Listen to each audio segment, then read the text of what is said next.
papaya at niacinamide. May shea butter and tea tree oil pa. Kutis sulit ang glow up. White rose papaya. Kutis sulit ang glow up. ACS. Tanggaling-galing mo. Smart dishwashing paste ko. Pritong ulam na masebo. Plato ng kaldero. Tanggaling for everyday. Ganyan pag smart ang dishwashing paste. May double tanggaling formula. Tanggal ang sebo, tanggal ang bakterya. Pahit para walang bahid. Linis fantastic sa metal at plastic. Number one ko to. Tanggaling-galing mo. Smart dishwashing paste. ACS. Now we are unboxing MX3 Plus. Plus because it has Garcinia mangostana, plus L-carnitine and CoQ10. Each box contains 30 vegetable capsules. And you can get them in leading drugstores nationwide and online in Shopee, Lazada, and mxvph.com. Mahalagang paalala, ang MX3 Plus ay hindi gamot at hindi dapat gamiting panggamot sa anumang uri ng sakit. Wow, ang saya. Isang barangay na labada, puro mancha pa. Goodbye, pahinga. Mommy, isang laba lang yan sa Pride Bar Blue. May powerful stain-away enzymes na malupit sa dunit mancha. At di masakit sa kamay. Isang laba lang yan. Hello, pahinga. Hello, Pride Bar Blue. ACS. Sa puso ng kalikasan, natatangi ang prutas ng mangosteen. Ito ay nagtataglay ng antioxidant compounds na alpha, beta at gamma mangosteen. Ang MX3 capsule ay isang food supplement na gawa sa natural na mangosteen. Ito ay tested and proven to help avoid knee joint pain discomfort para iwas-iwas sa sakit with long-term supplementation 2 capsules daily. MX3 capsule, tunay, natural at original. Mahalagang paalala, ang MX3 capsule ay hindi gamot at hindi dapat gamiting panggamot sa anumang uri ng sakit. Amoy forever. Amoy LQ. Amoy New Calad Berry Blooms. Amoy kalat, amoy good vibes. Sa lahat ng bagay, simula pa lang, siguraduhing max protection na. Kasi pag kulang ang proteksyon, baka madaling masira. Sa ngipin, dapat may max protection din. Max sa alaga ng unique toothpaste. With Max Protect formula, helps stop cavities before they start, while keeping breath fresh. Try unique maximum fluoride protection. Para max alaga, max protektado. ACS. Amoy forever. Amoy LQ. Amoy New Calad Berry Blooms. Amoy kalat, amoy good vibes. Tinesting, sinuri, siniyasan. Ang resulta? Super effective ang Shield sa pagpatay ng bakterya at virus. Shield Antibacterial Soap. Believe ang mga eksperto sa Philippine Nurses Association. At si Mami. Tiwala ako sa Shield. Shield Antibacterial Soap. Napatunayang mabisa. Ang mga nurse, tiwala. ACS. Amoy forever. Amoy LQ. Amoy New Calad Berry Blooms. Amoy kalat, amoy good vibes.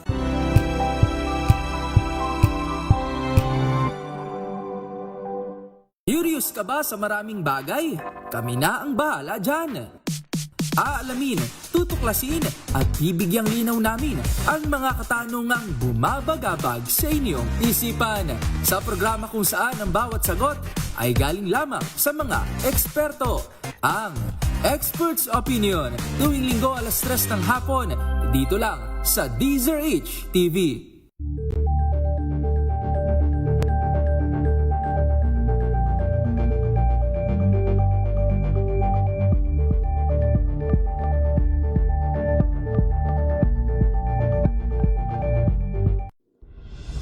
Tuloy-tuloy ang pagtulong, tuloy-tuloy ang pagseserbisyo at tuloy-tuloy ang balitaan kasama si May Binauhan sa Operation Tulong mula Lunes hanggang Biyernes.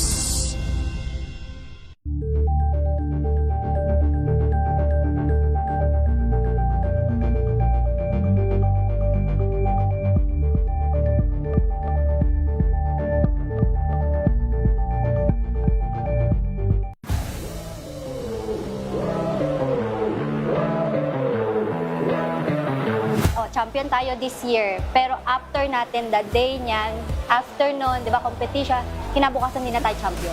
Ito yung pinakamagandang thing po ng ANU po is yung pressure po. Kumbaga, ginagawa naming privilege po. Laging sinasabi ng coaches, di na kayo champion after ng competition. So, ang nangyayari po, parang dahil nga focus kami sa team, focus kami sa journey namin and yung story na, kasi kada season po iba-ibang storya.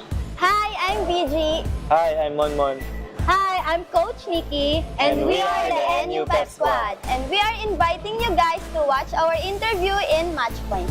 Mabuhay ang atletang Pilipino!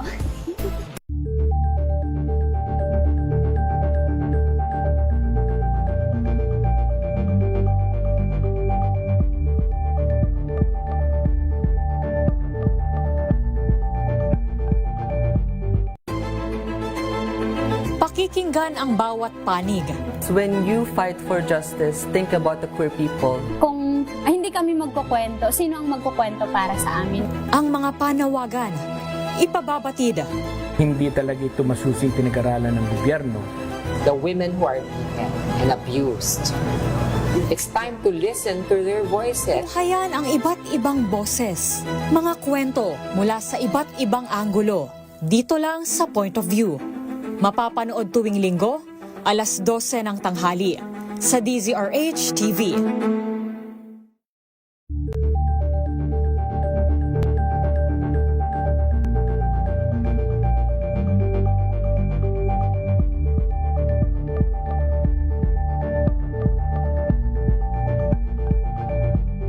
We've got you covered. From the hottest hits, exclusive interviews, kilig to the bones fan meet experience, and hataw performances of your favorite stars. Saturdays, 12 noon, dito lang sa DZRH TV.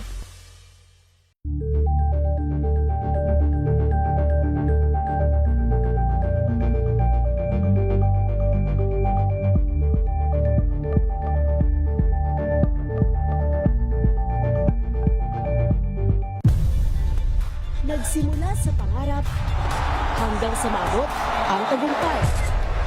Iba't ibang kwento, iba't ibang mukha ng atletang Pilipino.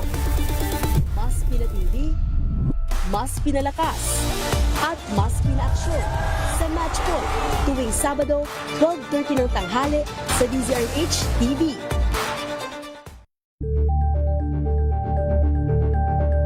Minuto makalipas ang alas 2 ng hapon. Walang patid na balita, walang tigil na impormasyon at tuloy-tuloy na reports kasama ang buong puwersa ng DZRH sa buong Pilipinas. Mula Luzon, Visayas at Mindanao, lahat ng malalaking balita, maiinit at viral, hagip ng pinakamalawak na newscast sa buong Pilipinas. Rapido, hataw, balita. Rapido, hataw, balita. Kasama sina Ray Sibayan at Romel Fuertes. Rapido, hataw, balita. Mga malalaking balita, hataw na.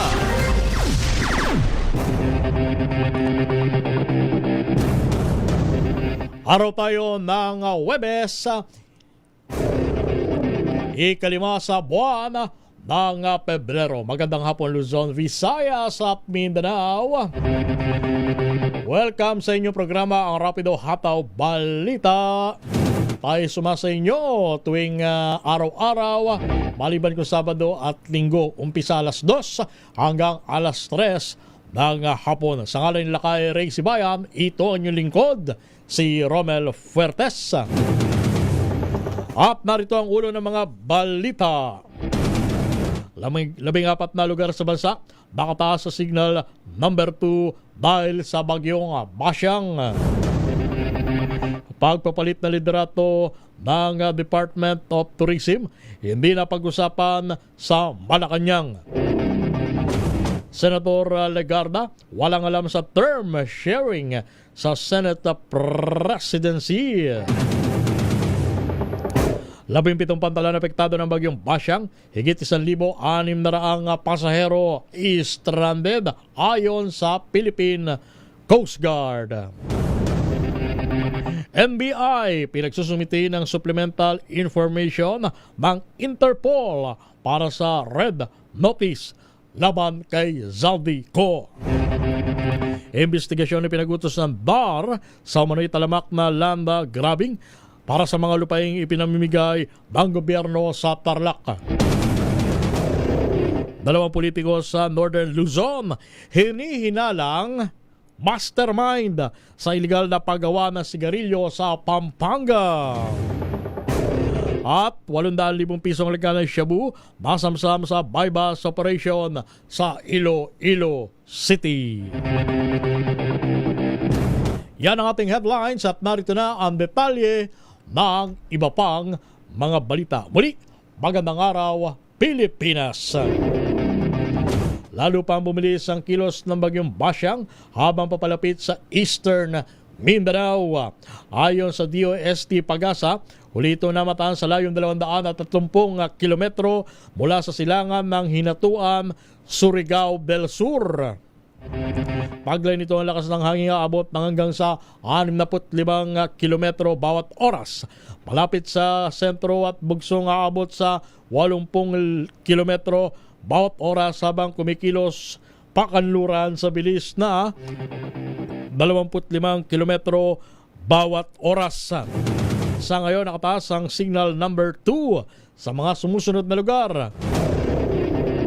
Lalawigan ng Siquijor, southern portion ng Negros Oriental, southern portion ng Cebu, southern portion ng Bohol, Surigao del Norte, kabilang ang Siargao, Bukas, Grande Islands. Signal number 2 din sa extreme northern portion ng Davao Oriental, paging sa Surigao del Sur, Agusan del Norte, Agusan del Sur, Misamis Oriental, northern portion ng Bukidnon, gayon din sa northeastern portion ng Lanao del Norte at northeastern portion ng Misamis Occidental at signal number 2 din sa lalawigan ng Camiguin. Nasa ilalim naman ng babala ng bagyo bilang isa ang northern portion ng Palawan, kasama na ang Calamian, Cuyo at Cagayancillo Islands. Gayun din sa southern portion ng Eastern Samar, signal number 1 din sa southern portion ng Samar, Biliran, Leyte, Southern Leyte, nalalabimbagi ng Bohol, nalalabimbagi ng Cebu, nalalabimbagi ng Negros Oriental, Negros Occidental, Guimaras, gayon din ang probinsya ng Iloilo, Capiz, Aklan, Antique, gayon din sa Dinagat Islands, northern at central portions ng Davao Oriental, signal number 1 din sa Davao de Oro, Davao del Norte, northern portion ng Davao del Sur, nalalabimbagi ng Bukidnon, northern portion ng Cotabato, gayon din sa probinsya ng Lanao del Sur,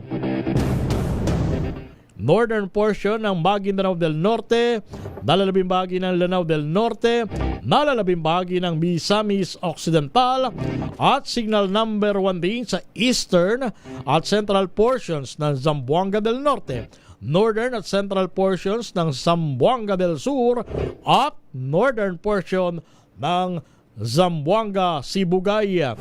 Batay sa pagtaya ng Pag-asa, posibleng maglandfall ang bagyo sa Surigao del Sur mamayang gabi or bukas ng umaga. Posible rin lumakas pa ang bagyo bago ito maglandfall, pero inaasahang hihina muli oras na tumawid ng kalupaan.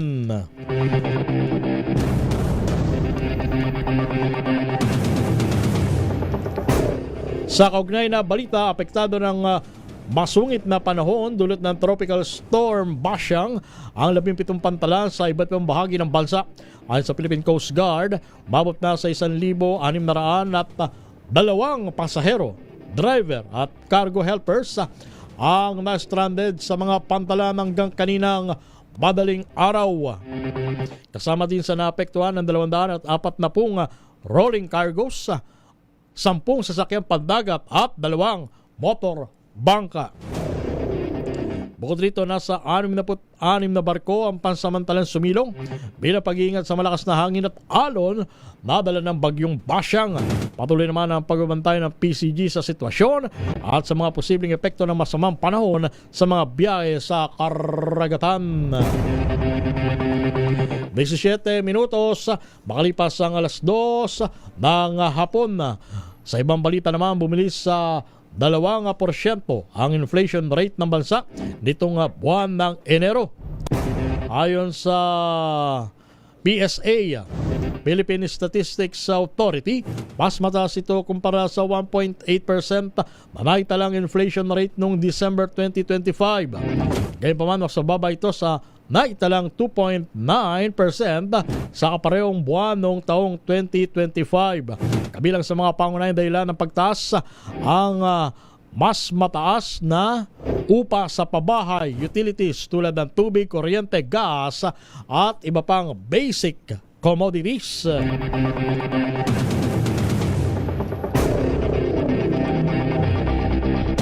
Samantala, 2 politiko sa Northern Luzon ang hinihinalang mastermind or utak at financier na malaking illegal na paggawaan ng sigarilyo sa Mexico, Pampanga.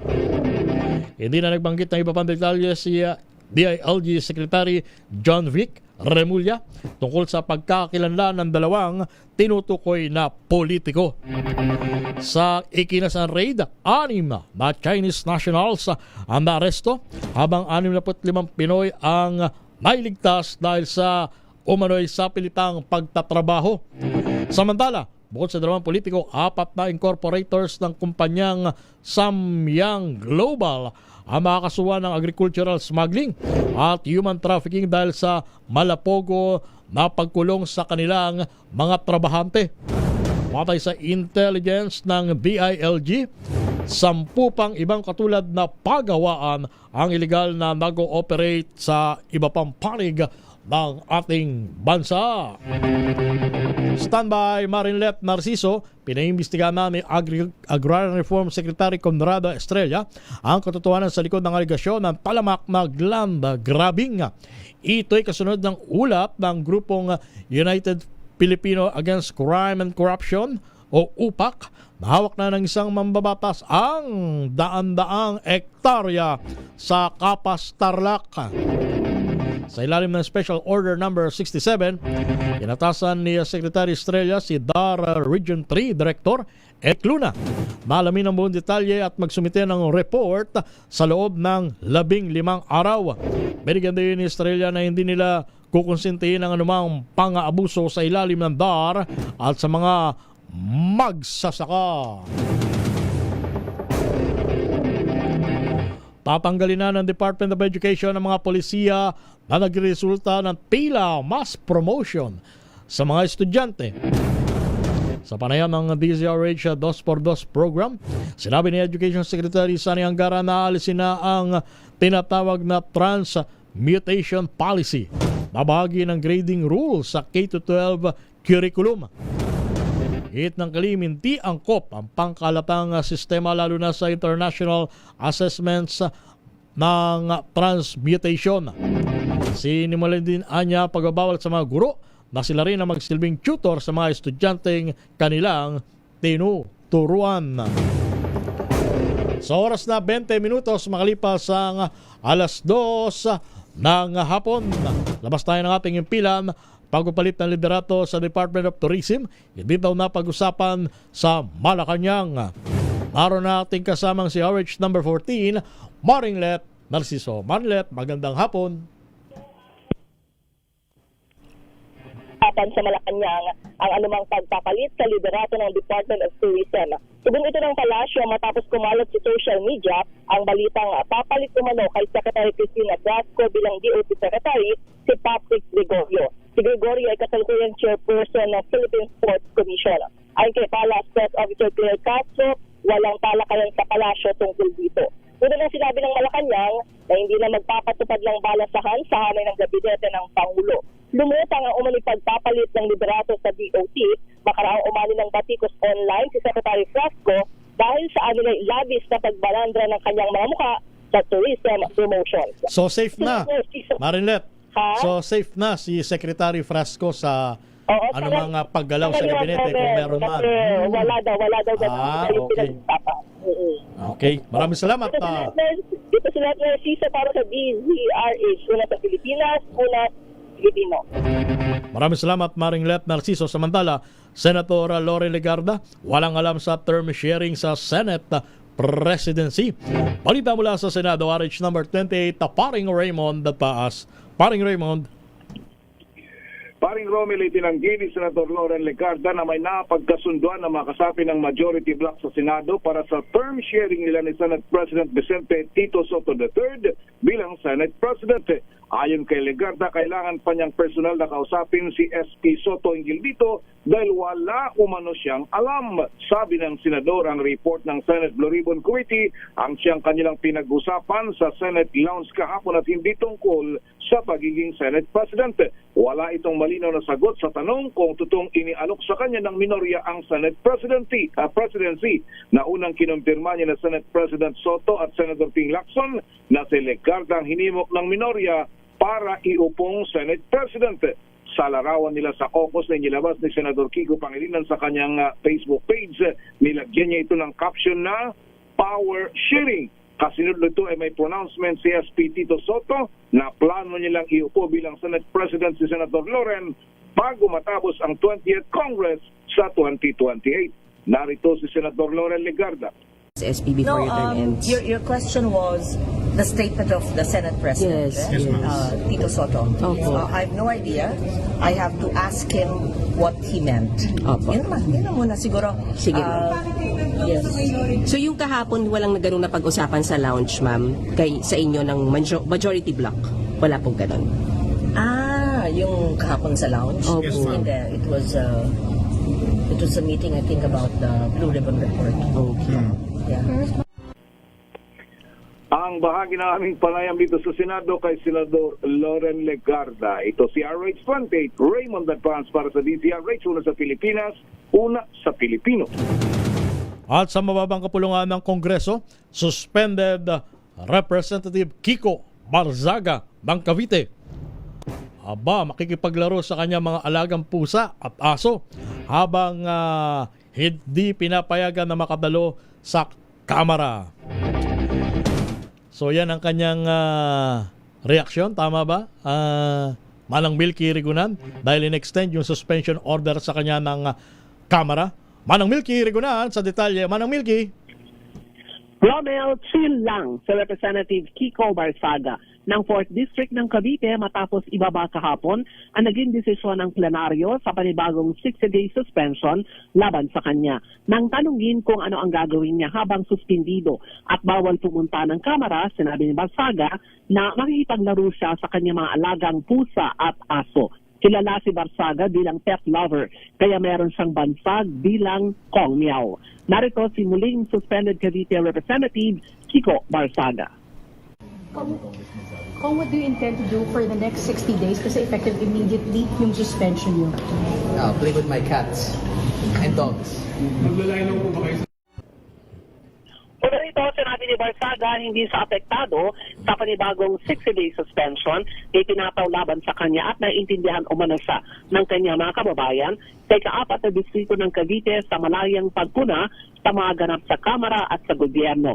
Dagdag pa ni Barzaga, mas ikahihiya umano siya ng kanyang mga constituents kung ang kanyang pangalan ay nasasangkot sa katiwalian gaya ng flood control anomaly. Nang tanungin kung magiging careful na siya sa kanyang mga SOCMED posts, ang sagot ni Congressman Barzaga, hindi daw niya ito may papangako.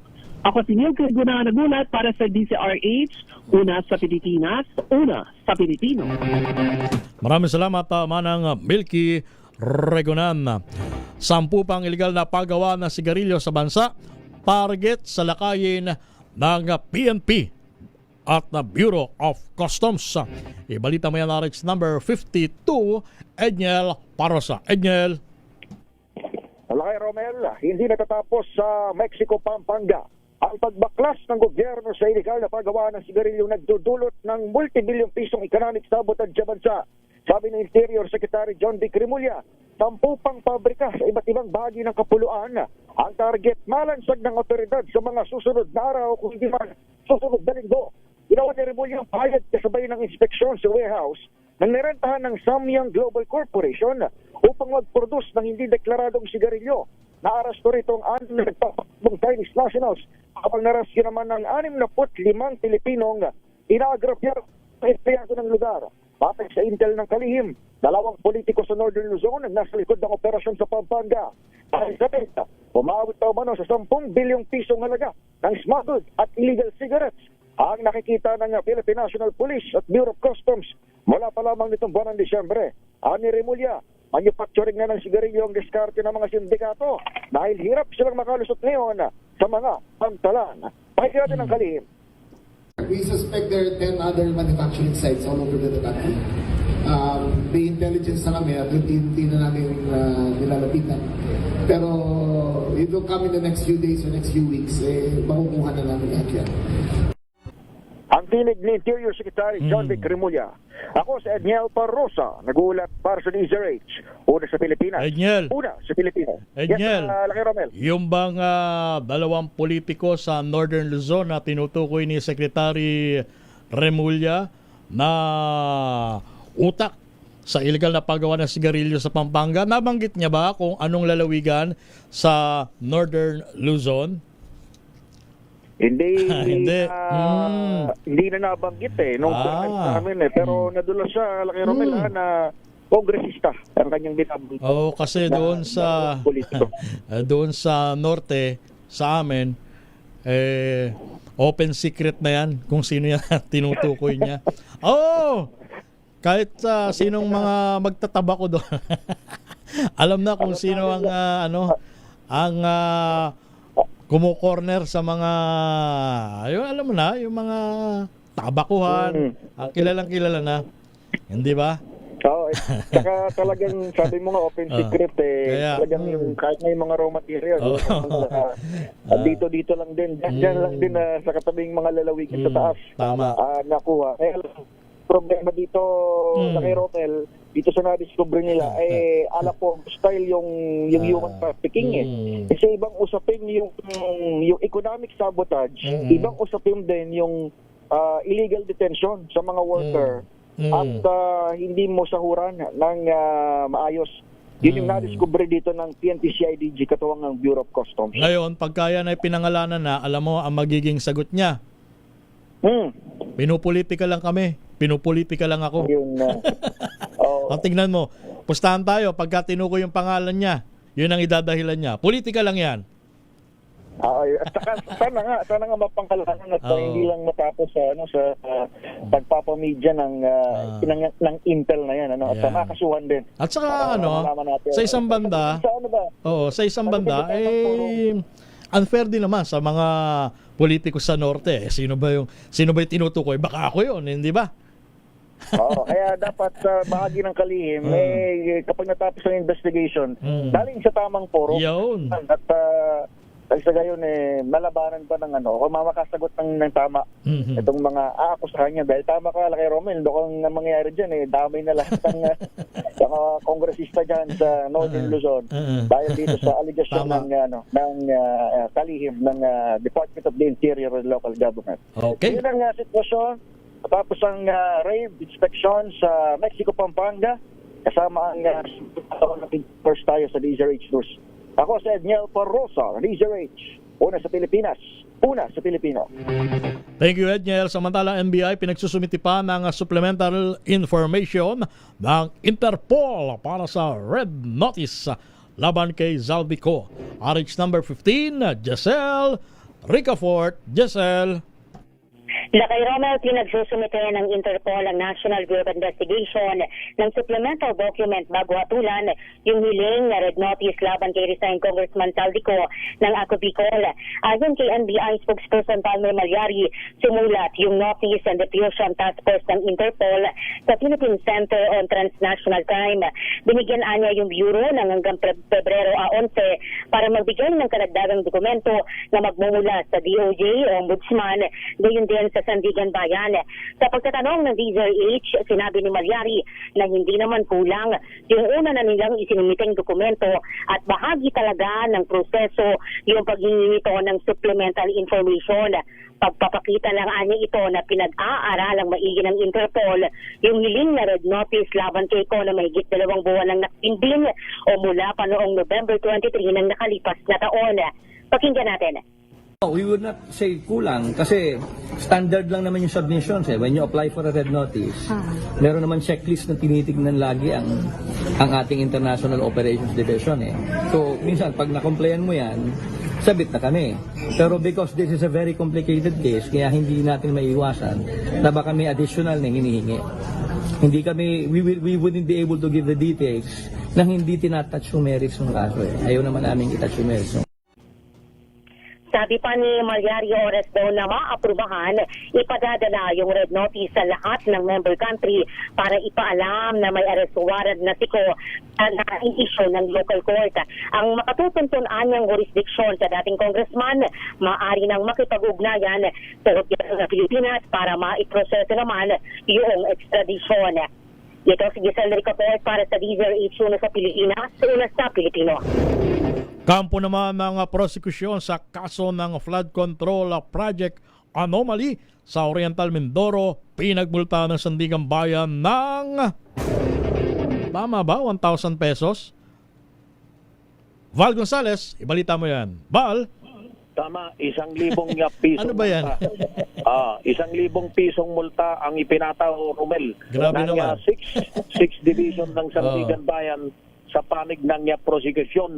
Ito ay sa pagpapatuloy ngayong araw ng pagdinig sa bail petition ng mga nakakulong na mga opisyales ng DPWH ni Maropa na sangkot sa 289.5 milyong pisong flood control projects sa bayan ng Nauhan sa Oriental Mindoro. Ginawa ni Sandigan Bayan 6th Division Chairperson Justice Sarah Jane Fernandez ang penalty dahil sa late submission ng prosekusyon sa mga exhibit at mga attachments sa judicial affidavit ni COA Auditor Victoriano Acosta. Si Acosta ang tumayo bilang testigo ng prosekusyon ngayong araw. Umalma ang panig ng depensa dahil sa wala pa rin silang kopya ng mga exhibit gayong isasalang na o sasalang na nga sa witness stand ang testigong si Acosta.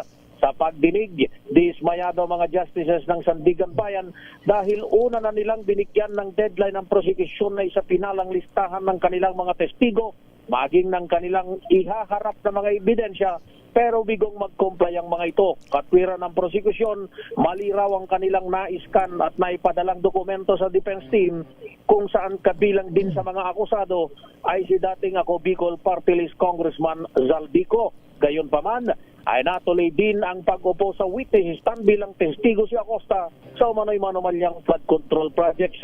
Sa testimonya ng COA Auditor, gaya ng nauna ng mga witnesses na iniharap ng prosekusyon, ay pinatunayan din ni Acosta ang kapalpakan ng flood control project sa Barangay Tagumpay, bayan ng Nauhan sa Oriental Mindoro. Mula rito sa Sandigan Bayan, ako si Val Gonzales, DZRH, una sa Pilipinas, una sa Pilipino. Val, bakit ang penalty 1,000 pesos lang?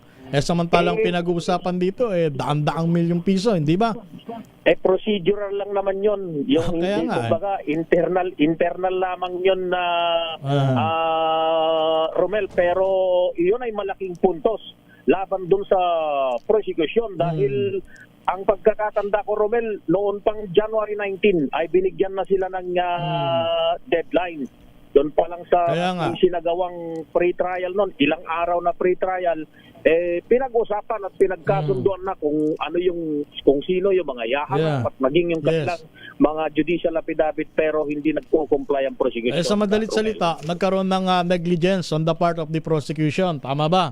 Correct, kaya yun. dismayado. Kaya dismayado itong si Sandigan na Bayan Chairperson, 6th Division Chairperson, Justice Sarah Jane Fernandez.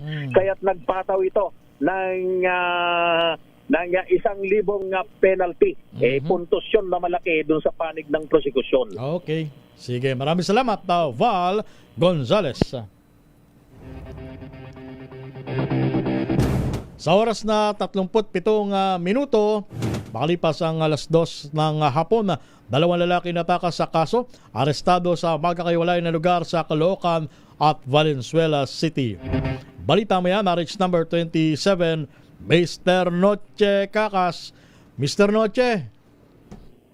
Romel, swak sa kulungan ang 2 most wanted persons matapos maaresto sa magkakaiwalay na police operation ng Northern Police District sa lungsod ng Caloocan. Sinilbihan ng warrant of arrest ang 40 anyos o 43 anyos sa kasong paglabag sa Anti-Carnapping Act of 2016 na may piyansang 300,000 pesos. Inaresto ito sa Barangay 183 ng matauhan ng District Special Operations Unit sa lungsod. Sa Valenzuela City naman, pinusasan rin ang 47 anyos sa Barangay General T. De Leon Street, makaraang o Barangay T. De Leon, makaraang silbihan rin ng warrant of arrest. Sa kaso naman frustrated homicide na may piyansang 24,000 pesos.